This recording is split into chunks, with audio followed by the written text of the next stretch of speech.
University, which has 6 colleges which specialise in different areas of creativity. I rely very heavily on colleagues, and we meet every week actually to talk about challenges we have in front of us, the long-term strategic opportunities for the university. But it's really a chief executive role with a funny name.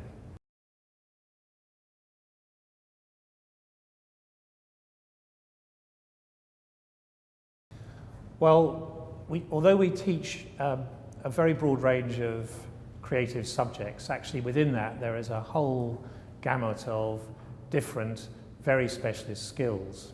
So from media, journalism, to fine art, to graphic design, to fashion business, to fashion design. But I would say that they all share a particular characteristic, which is the way of approaching a problem. We don't teach our students to We don't basically have our students learn a set of techniques. We get them to experiment with their own creativity so that they become innovators. And if you leave this university, you should be somebody who's very, very confident dealing with ambiguity in every sense, as well as having some very specialist skills. So our graduates can be leading fashion designers or leading artists, but many of them find their way into a whole range of different businesses, different areas of management, because they've learned to think in a particular way. And the way we challenge our students to think and to learn through doing and actually failing and then improving is, we think, absolutely key to the 21st century economy. So we see our students as having a specific skill, but also a way of thinking that is actually consistent with the future of society and the economy. It is going to be all about change and adapting to change and dealing with the ambiguity in the economy and then finding new ways forward. You'll have to remind me of the rest of the question. Why graduates from creative disciplines so vital to London and Britain's success culturally and economically? Well, as you know, the UK has a very long history of creative education going all the way back to the middle of the 19th century. And the success of the British economy, the British creative economy over the last 20 years, really goes back, I think, to the strength and depth of our creative education across the country, not just in London. There are many great art and design schools outside London. It goes to the very particular depth of many of the creative subjects that are taught in the UK. There are many countries that are very good at one particular area. You can have Silicon Valley being very good at tech, but the UK has strength in filmmaking, in journalism, in graphic design, in fashion, in media. And all of those different skills combine to make the creative economy here very deep across a whole range of different skills, and they tend to cross-fertilise. I think if you add to that the multicultural nature of particularly London society, you have a very unique group of skills and group of people operating together in London. And I would say that those things together have really been responsible for driving this very deep sense of creative development that the UK now has. And it's important to the UK economy, of course, as our manufacturing base becomes much harder to protect. And our international student recruitment and the enormous demand that we have from international students to come here to the UK to study is really a sign, I think, of the fact that other economies recognise that this very powerful driver of deep creativity that's interdisciplinary and that complements its other areas is really a critical part of being economically successful in a very different sort of economy.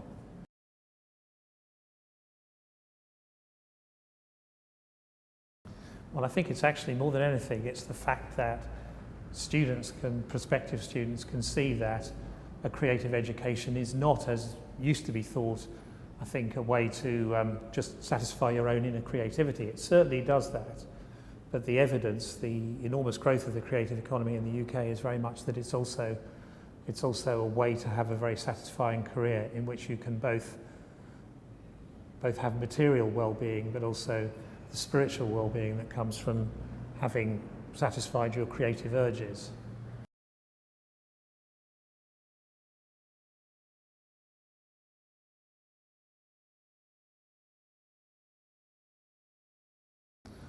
Well, there was a definite reduction in demand across almost every subject when the new fee regime, when the £9,000 fee regime was introduced. But actually, those results are not at all consistent with our experience, particularly our experience in 2014-15. You've just quoted some statistics that go back, or that rather end in 2013-14. Last year, demand for places at our university from UK students went up by 10%. And the latest data for the year that's about to start is a further small but significant rise. So we will have seen demand rise probably by somewhere between 12 and 15% between the data you just quoted and the start of the next academic year. So there certainly was an adverse effect from the new fee regime, but I think students have now, to some extent, come to terms with the cost of studying and are prepared to make that investment. Certainly we have no sense that there's any fall off of demand, and the dip in demand seems to have disappeared. And I would say from the international student community, again, there is a very significant increase of demand for creative places in UK universities, and particularly at this one.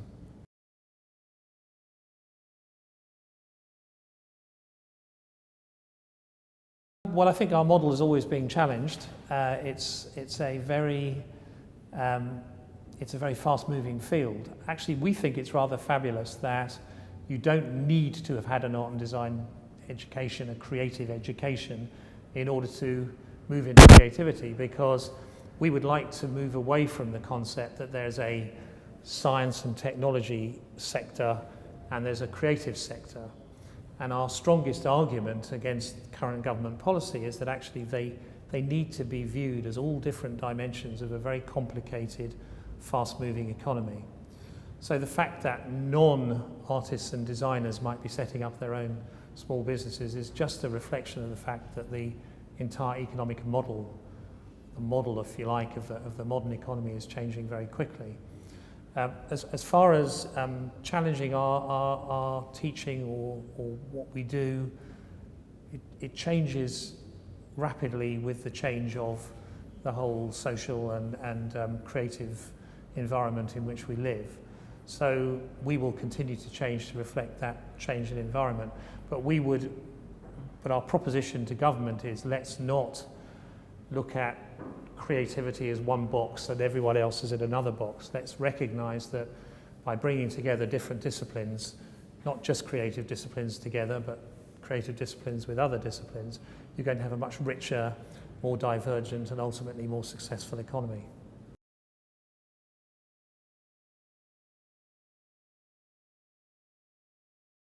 Well, cuts are always very emotive. I wouldn't actually argue that arts should be exempt from cuts, because I believe that there is a necessity for some review of public spending. So everybody has been cut in different ways. Our concern is very much around the, if you like, political thinking that goes into deciding what should be, in political jargon, ring-fenced and what shouldn't. So there's a tendency for government, keen to respond to the technological challenges to the UK economy, to want to continue to invest more and more in science, technology, engineering and maths subjects. And that starts actually not at university but at school. And we would say that prioritising, if you like, of ring fencing around certain subjects is extremely negative. Because in doing that, you do two things. First of all, you send a message to young people that somehow one subject is more important than another. And secondly, you start subtly to change the way in which schools particularly respond to their own economic pressures. And there's a terrible temptation when schools are measured in their performance in those core science subjects, for those schools to have to drop something and then to drop, for instance, arts education or art education, music education. And we would argue that probably unintentional consequence is potentially very damaging indeed to the economy. when the economy is being driven by precisely the creative thinking that has to come from having a good creative education at school. But as we look at how we move forward, let's think about moving forward, viewing the modern economy as it really is, which is incredibly interdependent and driven as much by innovation that comes from a creative education as it is from hard science or technology skills. And unless you have a very strong supply of both of those different ways of education coming together in later life, we will lose precisely the driver that has kept us ahead of the rest of the UK and left us as a world leader in the most attractive area of economic growth, which is creativity. The very fact that so many international students want to come and study in the UK in creative subjects is a fact that foreign parents recognise that the UK is an absolute leader in this area. And the fact that foreign governments are now pouring billions of pounds into building their own creative universities is a sign of the fact that they are responding to those challenges in their own competitive way. And unless we're able to meet that competition as a society, we will slowly but surely see our own ability to move ahead in creativity being diluted.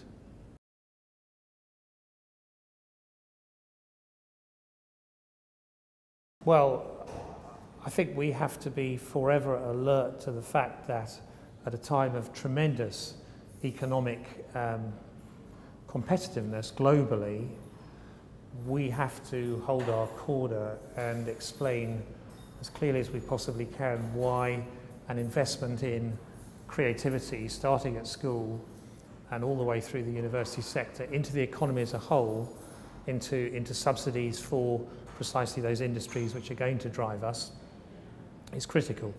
And it's part of our job to advocate for the importance of that, but hopefully not in a partisan territorial way, but in a way that joins together the significance of the innovation that comes out of creativity with a lot of the hard skills at which this country is also great, including science.